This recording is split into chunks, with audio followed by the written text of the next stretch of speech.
Menginginkan pemimpin ini yang sederhana, yang bersahaja, yang mengerti tentang kehidupan masyarakat bawah seperti telah digambarkan oleh beliau ketika beliau menjadi gubernur Jawa Tengah, ya.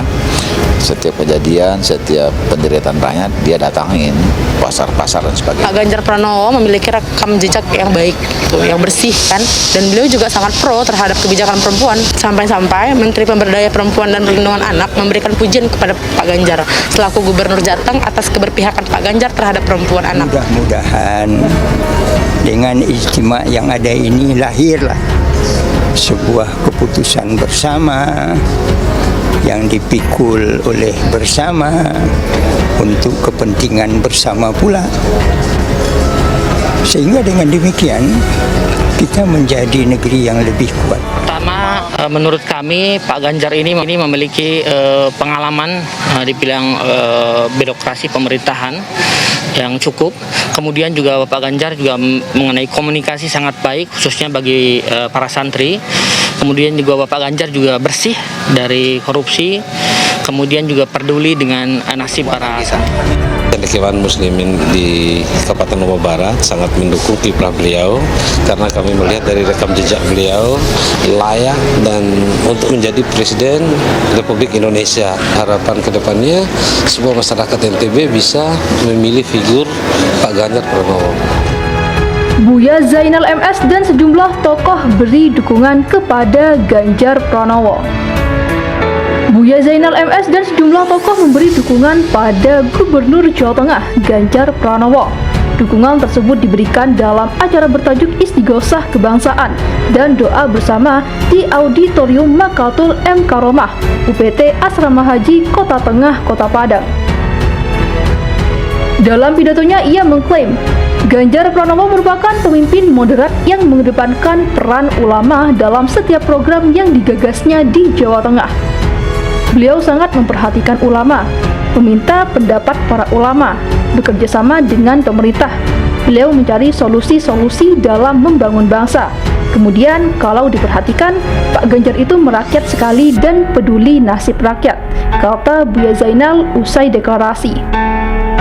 Pria yang juga Ketua Majelis Dakwah Islamiyah Sumber ini menyebut, salah satu pelibatan ulama adalah melalui program menekan angka kemiskinan di Jawa Tengah seperti rumah tidak layak huni atau RTLH bagi masyarakat prasejahtera.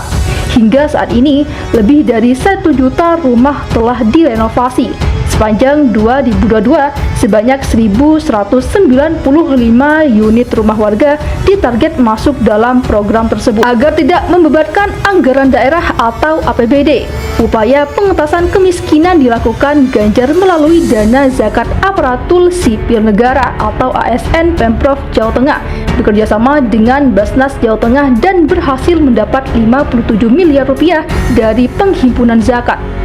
Selain itu, dana tersebut digunakan untuk merehabilitasi pondok pesantren, masjid, madrasah, dan pemberian beasiswa. Di sisi lain, sejak 2019, Ganjar berkomitmen memberikan insentif pengajar agama senilai 1,2 juta rupiah per orang.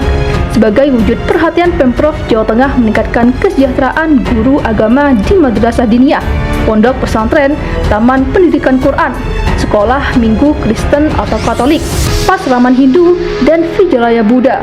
Lebih dari 211.455 pengajar agama telah menerima bantuan tersebut. Jadi orang Sumber itu sangat merasakan kalau beliau menjadi presiden, negara ini akan aman, budaya akan diperhatikan. Jadi terwujudlah adat busandi, sarak-sarak busandi Kitabullah, bukan untuk sekedar lip service atau semboyan di tanah Minangkabau, kata Buya Zainal. Hal senada diungkapkan Tuanku Bagindo H. Muhammad Letter. Dia menegaskan Ganjar layak menahkodai Indonesia karena memiliki potensi dan karakter yang kuat untuk mempersatukan bangsa.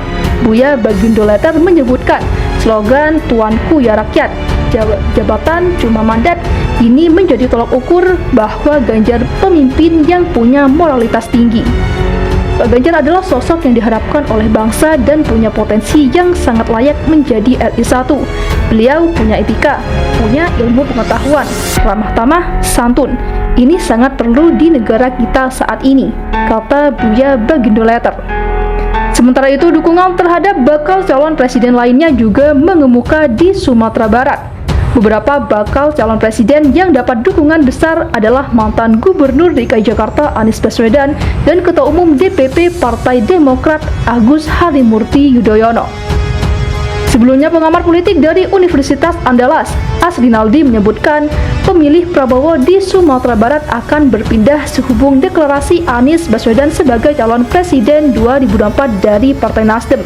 Ia menilai deklarasi ini langkah cerdas yang dilakukan Ketua Umum Partai Nasdem Surya Paloh, sehingga akan dapat kembali meraup suara pemilih yang sempat hilang pada pemilu sebelumnya.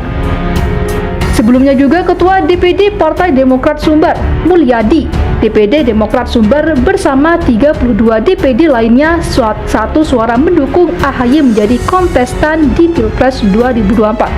Kehadiran AHY, kata Mulyadi, akan memberikan harapan baru bagi rakyat Indonesia, apalagi rakyat pernah dipimpin 10 tahun oleh tokoh terbaik Demokrat, yakni Susilo Bambang Yudhoyono.